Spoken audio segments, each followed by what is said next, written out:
Tai Žydrūnai, kaip treniruotė? Na, neblogai sekasi. Iš tikrųjų, šį sezoną tai petį paskudėdavo, tai alkūnė, tai riešą šį kartą.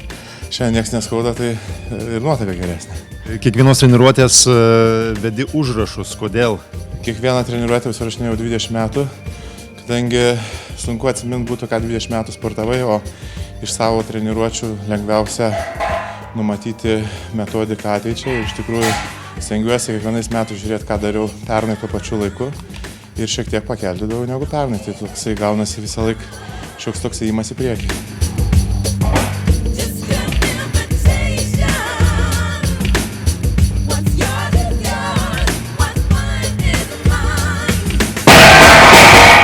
Kokios artimiausios varžybos nusimato ir kaip rengiesi joms? Vasario 12 dieną Vilniuje Siemens arenoje bus pasaulio rasto kėlimo čempionatas.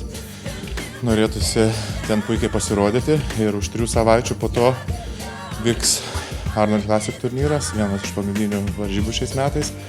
Po to keletas dar turnyrų.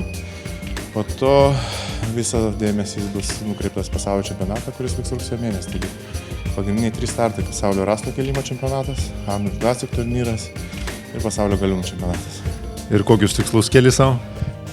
Na, įpratęs tikslus kelti visada kuo aukščiausius, tai norėtųsi sustartuoti taip kaip pernai ir kai kuriuose varžybose pagerinti rezultatus dar. O kiek dabar yra uždėta? 150. Ar įprasta ruoštis tokioms varžyboms namuose, garaže? 2008 metais taip pat ruošiausi čia namuose, kadangi mūsų treniruočių bazė yra Birštone, taigi važinėjimas atima daug laiko ir žiemą ypatingai dar daugiau laiko atima važinėjimas. Tai kaip ir buvo sėkmingi 2008 metai, tai norisi tokią pat sėkmę pakartoti ir šiais metais, tai ir nutariau ruoštis ten, kur buvo sėkmingiausiai pasiruošta. Sportinė forma, ar jinai optimali dabar, ar gerėja?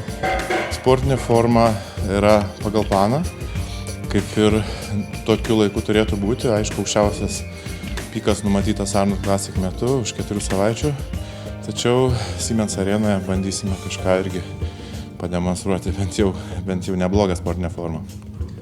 Galiūnų sporte jau esi beveik 20 metų. Kaip sugebi išsaugot kūną, apsisaugot nuo traumų didesnių?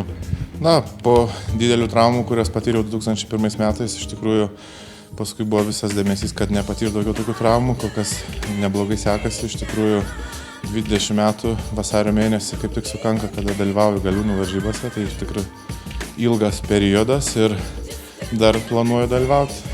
Svarbiausia yra saugot save. Jeigu saugosi save, tai ir tų traumų mažiau būna. Sėkmės garantas yra pozityvios mintis, visada tikėti savo jėgomis ir daug dirbti.